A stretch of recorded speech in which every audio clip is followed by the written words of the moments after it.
नमस्कार, सीताराम। तो मैं फिर से लौट आया, फिर से आप लोगों के लिए नया एक वीडियो लेके। तो आज मैं ज़्यादा कुछ बोलूँगा नहीं, डायरेक्ट आप लोगों के लिए वीडियो स्टार्ट कर देता हूँ। और आज जिस वीडियो का रिएक्शन देने वाला हूँ वो वीडियो का नाम है द कल्ट ऑफ फेक धर्म गुरुज। तो चलिए ज़्यादा समय ना लेते हुए वीडियो को स्टार्ट कर देते हैं डायरेक्ट, ठीक है। इतिहास का सबसे कंट्रोवर्शियल टॉपिक, इतिहास का सबसे कंट्रोवर्शियल टॉपिक, इतिहास का सबसे कंट्रोवर्शियल धर्म। अगर हम इस टॉपिक को गहराई से समझने की कोशिश करें तो शायद सालों भी कम पड़ जाएं। लेकिन आज के जमाने में अगर कोई मुझसे पूछेगा कि धर्म आखिर क्या है, तो उसे मेरा एक ही जवाब होगा, बिजनेस, वैलिडेशन लेने का एक तरीका। आज देखना चाहता हूँ हिंदुस्तान के अंदर कितने हिंदू हैं। रिलीजन के नाम पे लोगों को भड़काना। जिस दिन मेरा नौजवान मेरे कंट्रोल से बाहर आ गया तो तुम्हें धर्म को अपने फायदों के लिए इस्तेमाल करना। Isn't it true that you want to fly commercial so that you can fly in luxury? How much money did you pay for Tyler Perry's Gulfstream jet, for example? Well, for example, that's really none of your business. But Isn't it the business of your donors? listen, I paid. लोगों के religious beliefs को spoil करना। Or asks parishioners to give 10% of their income to the church, but gives no public accounting of how the millions are spent. Social media पर लोगों को धर्म के नाम पे मैनिपुलेट करना। कि सूर्य उदय पहले कहाँ उगता है। नागालैंड इत्यादि, मिजोरम इत्यादि में पूर्वी क्षेत्र है ना वो, इसलिए उस तरफ सबसे पहला सूर्योदय होता है। यही डेफिनेशन है धर्म की। हम देखते हैं कि कैसे आज करोड़ों लोग भारत में रिलीजियस गुरुज को फॉलो करते हैं। कुछ ने तो इवन उन्हें भगवान का दर्जा भी दे दिया है। लेकिन ये धर्म गुरुज लोगों और सोसाइटी को किन किन तरीकों से एक्सप्लॉइट करते हैं वो हम सोच भी नहीं सकते। रिलीजियस गुरुज के पास आज अपने प्राइवेट प्लेन्स हैं, खुद की सिटीज और इतनी सारी वेल्थ है, और एक ऐसा कल्ट है जो उन्हें किसी भी कीमत पर डिफेंड करेगा। ऐसे करोड़ों ब्रेन वॉश लोग आज इन कल्ट्स का हिस्सा हैं। ये लोग जो आज धर्म के सेवियर बने बैठे हैं वो खुद धर्म को डिस्ट्रॉय करने का काम कर रहे हैं। गौ माता को राष्ट्रीय प्राणी घोषित करना चाहिए। समंदर में जन्नत की लड़की थूक दे।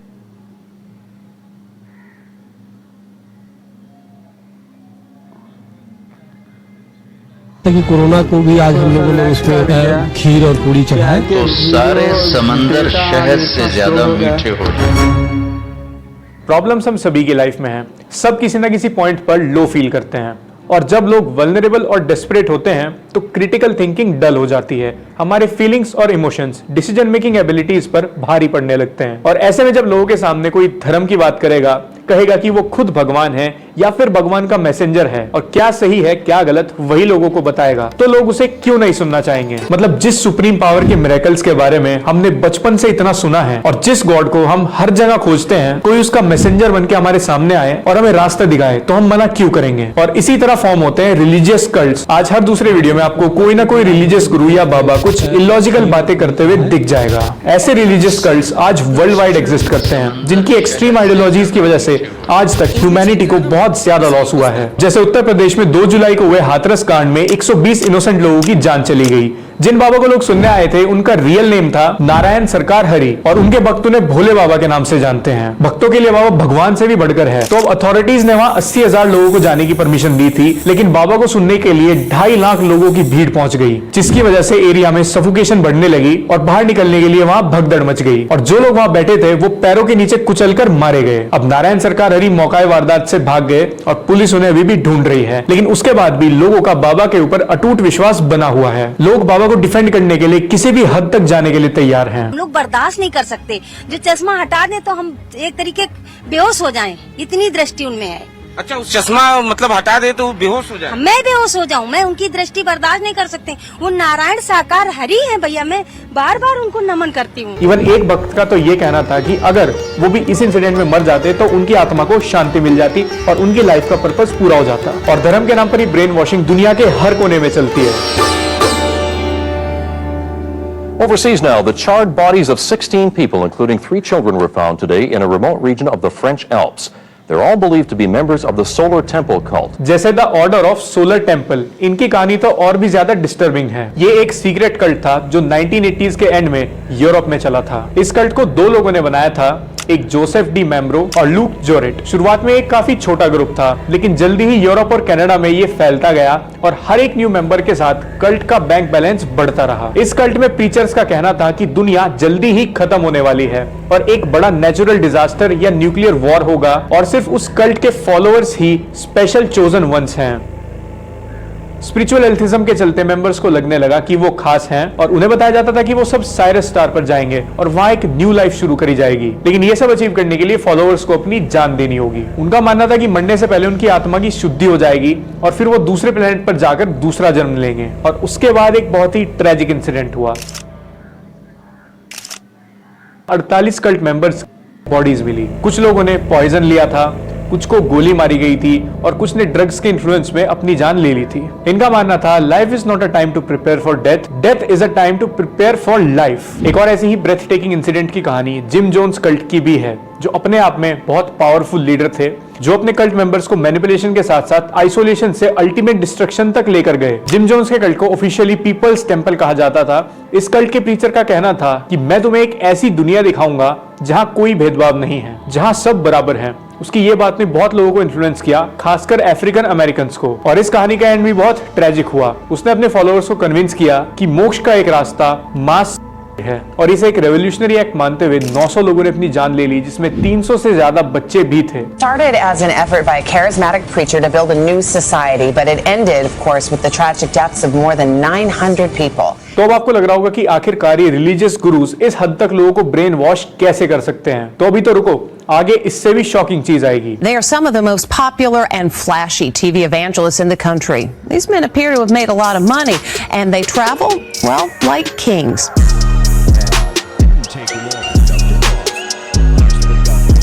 Isn't it true that you want to fly commercial so that you can fly in luxury? 650 is the largest, longest distance, second fastest private jet in the world. How much money did you pay for Tyler Perry's Gulfstream jet, for example? And to get one, dollar may need more than money. Well, for example, that's really none of your business. ये है mega churches. Basically ये term लोगों के gathering worship पर use किया जाता है, जहां पर नॉर्मल चर्चेस से ज्यादा कई गुना लोग एक साथ अपने पेस्टर को सुनते हैं। यहाँ पे फॉलोअर्स का नंबर 2000 से 50,000 तक भी हो सकता है।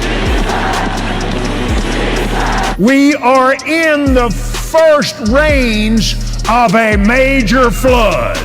ये पेस्टर्स प्रोस्पेरिटी गॉस्पेल सिखाते हैं। इसका मतलब आप गॉड में विश्वास करो, चर्च को पैसे दो और आप भी अमीर हो जाओगे। मतलब पैसे के बदले में गॉड आपको ब्लेसिंग देंगे। और इस बिजनेस मॉडल को इन्होंने सीड सोइंग का नाम दिया है। कुछ पेस्टर्स तो इवन मिरेकल हीलिंग्स भी करते हैं, यानी उनके एक टच से लोगों की सारी बीमारियां ठीक हो जाती हैं। ये शायद कहीं देखा नहीं लग रहा। हाँ बेटे, अभी क्या हुआ? केनेथ कोपलैंड ये सबसे अमीर पेस्टर्स में से एक है।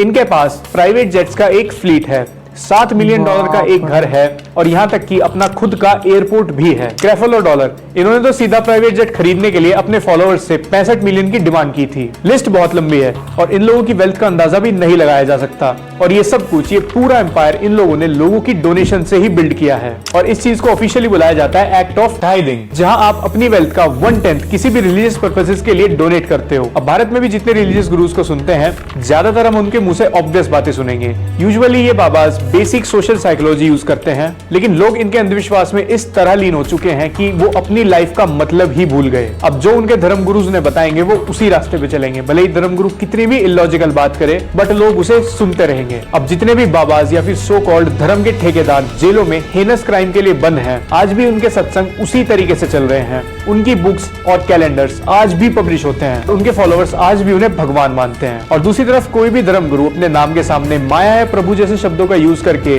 पब्लिक गैदरिंग में इलॉजिकल हेल्थ ट्रीटमेंट्स कर रहे हैं और लोगों को फेक साइंटिफिक फैक्ट्स और हिस्ट्री बता रहे हैं। लोगों के सामने कुछ भी इलॉजिकल बोलकर खुद को रेलेवेंट, इंटेलेक्चुअल और धर्म ज्ञाता प्रेजेंट करने की कोशिश करते हैं। और ये बाबाज आपको हर दूसरी या तीसरी रील में दिख जाएंगे। और पिछले कुछ टाइम में इस चीज का सबसे ज्यादा नुकसान हिंदुइज्म को ही हुआ है।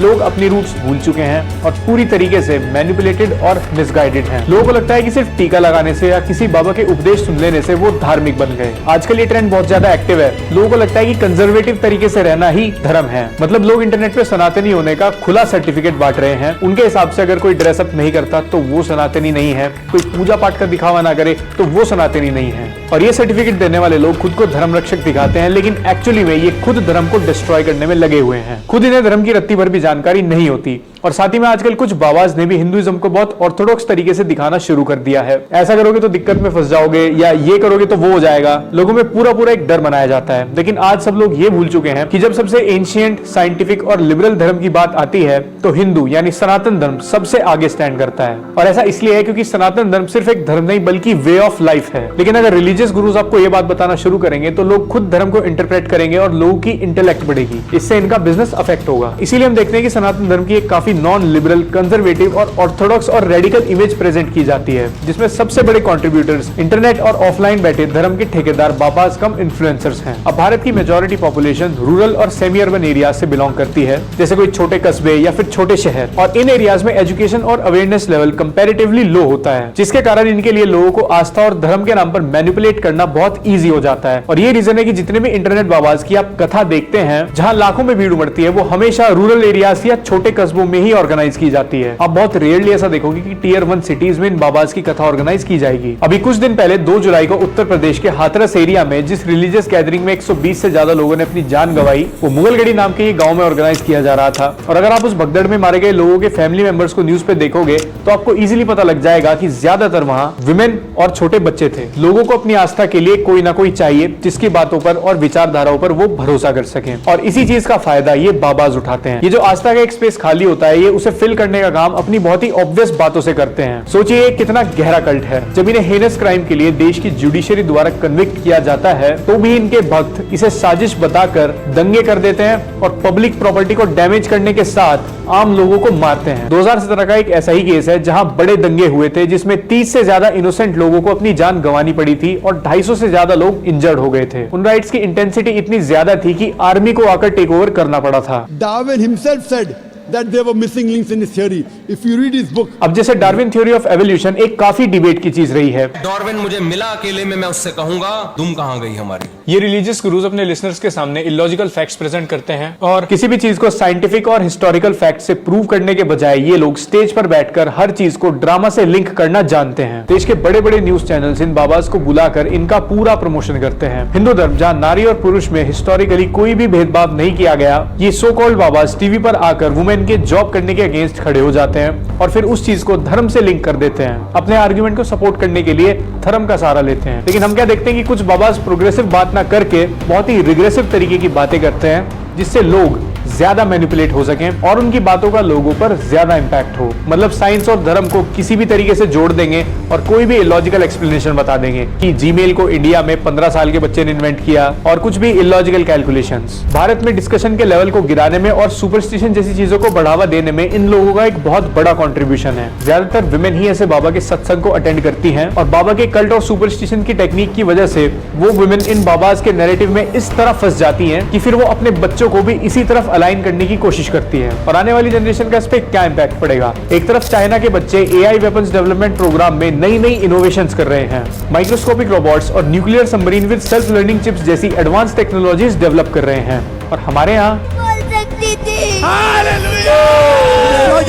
जब बचपन से ही किसी को ये चीज सुनाई और सिखाई जाएंगी जिनका ना तो रिलीजन से कोई कनेक्शन और ना ही लॉजिक से, तो आखिर उस बच्चे का माइंडसेट कैसा फॉर्म होगा और रिलीजन को लेकर भी उसके किस टाइप के थॉट्स होंगे। जब उसके अंदर थोड़ी भी क्रिटिकल थिंकिंग डेवलप होगी और वो क्रॉस क्वेश्चन करना शुरू करेगा तो उसे किसी भी चीज में लॉजिक नहीं मिलेगा और इसका अल्टीमेट इफेक्ट पड़ेगा हमारे सनातन धर्म के ऊपर। ये लोग आने वाली जनरेशन का बिलीफ पूरी तरीके से खराब कर देंगे। सनातन धर्म में हर टाइप के जेंडर, लैंग्वेज, रेस, कल्चर और डाइवर्सिटी की जगह है। जब हम अपने पुराने इवेंट्स को भी एक्सप्लोर करते हैं तो हमें पता चलता है कि हमारे धर्म में जेंडर डिस्क्रिमिनेशन जैसी चीज कभी थी ही नहीं। ये विमेन एम्पावरमेंट और फेमिनिज्म जैसे शब्द वेस्ट ने इन्वेंट किए हैं। सच ये है कि हिंदू धर्म से ज्यादा लिबरल धर्म एग्जिस्ट ही नहीं करता, इसीलिए सनातन को वे ऑफ लाइफ भी कहा जाता है। लेकिन ये मॉडर्न डे बाबाज हमारे धर्म को एक रेडिकल धर्म की तरह प्रेजेंट करते हैं, रिलीजियस टेक्सचर्स की गलत इंटरप्रिटेशन करते हैं। गाँव में एक बात कही जाती है कि वेद और पुराणों का ज्ञान सिर्फ विद्वानों से लेना चाहिए, वरना आप 2 दिन में नास्तिक बन जाओगे, क्योंकि हर एक बात के ढेरों मतलब है, उन्हें काफी तरीकों से इंटरप्रेट किया जा सकता है और फिर हमें मॉडर्न टाइम के साथ अडेप्ट भी करना पड़ता है, वरना एज अ सोसाइटी आप ग्रो नहीं कर सकते। लेकिन इसका मतलब ये नहीं है कि धर्म को अपने अकॉर्डिंग मैनिपुलेट कर दो और फिर उसे मेजॉरिटी पॉपुलेशन के सामने प्रेजेंट करो। अपने हिस्टोरिकल ट्रेडिशंस की बहुत इंपॉर्टेंस होती है, जिसे प्रिजर्व करना हर किसी की रिस्पॉन्सिबिलिटी है। इसीलिए ऐसे लोगों को धर्म से दूर रखना बहुत ज्यादा जरूरी है। ऐसे लोग हर धर्म में मिलेंगे जो उस रिलीजन के फॉलोअर्स को सिर्फ एक्सप्लॉइट करने का काम करते हैं। प्रॉब्लम यह है कि हर आइडियोलॉजी की पॉलिटिकल पार्टीज और उनके फॉलोअर्स भी सोशल मीडिया पर ऐसे लोगों को एम्पलीफाई करते हैं। इन सभी रिलीजियस गुरुज में एक चीज कॉमन मिलेगी कि ये बहुत ज्यादा क्वांटिटी में बात करते हुए दिखाई देंगे। हर एक चीज पे, हर एक टॉपिक पे ये आपको बोलते हुए दिखेंगे। ये जो डॉक्टरों की तहकीक है ना कि कजन मैरिज से लगड़े लूले होते हैं, बेकार बातें हैं। तो कौड़ी के साथ ज्ञान का उपदेश मत देना। एक्चुअली ऐसा ऑन पर्पस किया जाता है जिससे कि इनके फॉलोअर्स का विश्वास इन पे बढ़ सके। इसी तरह के रिलीजियस कल्ट्स को एक्सप्लेन करने के लिए एक स्टडी बाइबल हिप्नोसिस भी कुछ ऐसा ही प्रूव करती है। ये रिसर्च स्टेट करती है the way language is used can significantly shape an individual's perception of reality and group identity. भले इनकी बातों में मीनिंग बहुत कम मिले, लेकिन आपको ये ज्यादा क्वांटिटी में बात करते हुए दिखाई देंगे। इस तरीके से अपने फॉलोअर्स को एक कलेक्टिव ग्रुप में बाइंड करके रख पाते हैं। इनके repetitive set of speech patterns, chants से वो अपने फॉलोअर्स के बीच एक ऐसी सेंस ऑफ यूनिटी क्रिएट कर लेते हैं जिससे एक कल्ट फॉर्म हो जाता है। एक ऐसा कल्ट जो सिर्फ अपने धर्म गुरु के बताए रास्तों पे ही चलेगा, नो मैटर कि उनके गुरु के आइडियाज उन्हीं के धर्म के साथ अलाइन भी होते हैं या नहीं। रिलीजन के नाम पे लोगों का पर्सपेक्टिव इतना ज्यादा छोटा कर दिया जाता है कि कभी उन्हें एक होलिस्टिक तरीके से सोचने का मौका ही नहीं मिलता।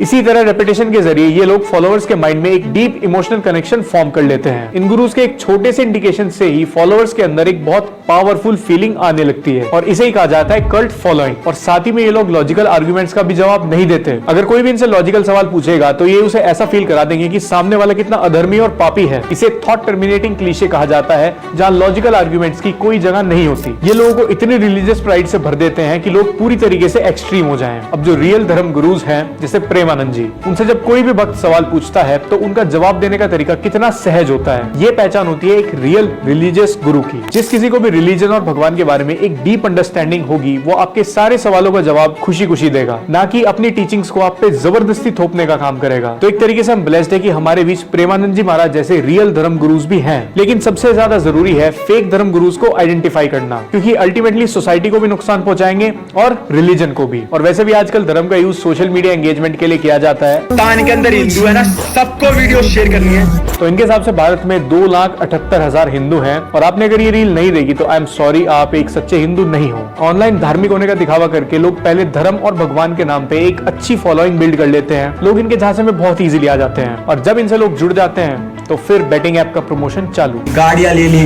गाने करने के लिए जा रहा हूँ, वेब सीरीज आने वाली है, तो भाई ये सारा पैसा। और ऐसे लोगों को आइडेंटिफाई करना बहुत ज्यादा जरूरी है और आइडेंटिफाई करने के बाद इनको सीधा बॉयकॉट किया जाए। ना ही इनको कॉल आउट करने की जरूरत है, ना ही इनके सोशल मीडिया पे एंगेजमेंट देने की। कोई भी इंसान इस तरीके की हरकत करते हुए दिखे, सीधा स्क्रोल या फिर इग्नोर। मतलब आजकल लोग सोशल मीडिया पे जरा सी अटेंशन लेने के लिए भगवान को बीमार करने लगे और व्यूज के लिए एक्टिंग तो आपके सामने है ही। तो अब ये सब जो वीडियोस हैं और ये जो पूरा ट्रेंड है, इस सब से क्या होगा? लोगों की रिलीजियस वैल्यूज का मजाक बनेगा। रिलीजन से लोगों का विश्वास खत्म होगा, अंधविश्वास बढ़ेगा। पिछले कुछ समय में कृष्ण जी की कहानी के साथ तो सबसे ज्यादा छेड़छाड़ की गई है और ऐसा कुछ सेलेक्टिव लोगों ने अपने फायदे के लिए किया है। सोशल मीडिया पे लोगों ने लड्डू गोपाल के साथ व्लॉग्स बनाने शुरू कर दिए। डे 1 ऑफ लड्डू गोपाल, आज लड्डू गोपाल बीमार हो गए। मतलब भगवान का भी मजाक बना के रख दिया गया है, वो भी सिर्फ अपने फायदे के लिए। स्वांग मत समझो राधा कृष्ण को, स्वांग मत समझो। वो समझ रहा है मेरे स्वागत के लिए, तुम्हारे स्वागत के लिए नहीं, नरक का स्वागत होगा। तो यहाँ पे यंग जनरेशन को ये समझना होगा कि सोशल मीडिया पर धर्म और कल्चर की बात करने वाला व्यक्ति धर्म रक्षक नहीं है, बल्कि मेजॉरिटी ऐसा काम करने वाले लोग धर्म की आड़ में सिर्फ खुद को मोनेटाइज करके लोगों के बिलीफ्स का फायदा उठा रहे हैं और उन्हें एक्सप्लॉइट कर रहे हैं। इंग्लिश में एक वर्ड होता है डॉगमेटिक बिहेवियर, जिसका मतलब है कि एक व्यक्ति ने जो ओपिनियन और थॉट्स बना लिए हैं वो सिर्फ उन्हीं पर बिलीव करना चाहेगा। आप उसे कितने भी फैक्ट्स बता दो या प्रूफ्स दे दो और उसके बिलीफ्स के कितने भी काउंटर दिखा दो। यही डॉगमेटिक बिहेवियर इन बाबाज के मेजॉरिटी फॉलोअर्स में देखने के लिए मिलता है और अनफॉर्चुनेटली हम इसे चेंज तो नहीं कर सकते, पर एज इंडिविजुअल्स हम धर्म की अच्छी बातों को यंग जनरेशन तक फॉरवर्ड जरूर कर सकते हैं और उन्हें ब्रेन वॉश होने से बचा सकते हैं। और जिन लोगों ने धर्म के नाम पर कल्ट फॉर्म कर रखे हैं उन्हें इग्नोर करने की जरूरत है, उन्हें आइडेंटिफाई करने की जरूरत है। कोई भी धर्म या रिलीजन का सेवियर बनकर आपके सामने आए, काफी ज्यादा सोचने समझने के बाद हमने इस टॉपिक पे काम किया। शायद इसमें कुछ बातें ऐसी होंगी जो कुछ लोगों को अच्छी ना लगे, बट ये बातें पब्लिक में पहुंचना बहुत ज्यादा जरूरी है। इसके लिए अवेयरनेस होना बहुत इंपॉर्टेंट है। सो जितना हो सके इस वीडियो को शेयर करना। बाकी मेरे सोशल मीडिया हैंडल्स का लिंक डिस्क्रिप्शन में मिल जाएगा। मिलेंगे अगले वीडियो में, बाय। तो मैंने इस वीडियो को जो देखा तो इस वीडियो में ना ये जो क्रिएटर है ये बहुत ज़्यादा अंग्रेज़ी के समावेश कर रहे थे, तो बहुत ज़्यादा चीज़ें मुझे समझ में नहीं आया। तो फिर भी मुझे जितना समझ में आया मैं आप लोगों को बता रहा हूँ। देखिए वर्तमान समय ये बिल्कुल सही बात है, जो हमारा जो धर्म ये एक तरह से धंधा बन चुका है। हमारा जो गुरु है वो धर्म के जो धर्मगुरु है, एक तरह से आप कह सकते हो कि एक तरह से बाकी किसी की बात ही नहीं कर रहा हूँ, हमारे धर्म की बात कर रहा हूँ। एक तरह से धंधा बन चुका है। जैसे प्रेमानंद जी महाराज जी की अभी आप लोगों ने दिखाया, तो प्रेमानंद जी महाराज जी खुद भी कई बार बोला है कि सच में हमारा ये धर्म है ये एक तरह से धंधा ही बन चुका है। और दूसरी बात यह है कि आप किसी भी गुरु का आप अगर फॉलो कर रहे हैं ना, तो ऐसे ही मत फॉलो कीजिए। सबसे पहले उसको देखिए, उसको सुनिए कि आप किधर जाना चाहते हो, वो किधर जा रहा है। सबसे पहले उसको ये जानिए, उसके बाद उसको फॉलो कीजिए। क्योंकि आपको अगर समझना है कि वो ये कैसा है, रियल है कि फेक है, तो उतना ज्ञान आपके अंदर भी होना चाहिए। और आप आजकल के लोग ज़्यादातर क्या शास्त्र वगैरह अध्ययन पढ़ते नहीं है, तो उतना ज़्यादा चीज़ें पता होता नहीं है। तो ये क्या है एक बात। और दूसरी बात है कि हमारे देश में धर्म तो एक तरह से हिंदू मुस्लिम, एक तरह से तो राजनीति है। ये सब चीज़ें भी आप लोगों को देखना है, सोचना है, समझना है, फिर धर्म की ओर बढ़ना चाहिए। तो चलिए, मैं अब ज़्यादा कुछ बोलूँगा नहीं। तो चलिए इस वीडियो को यहाँ पे एंड करते। तब तक के लिए सीताराम।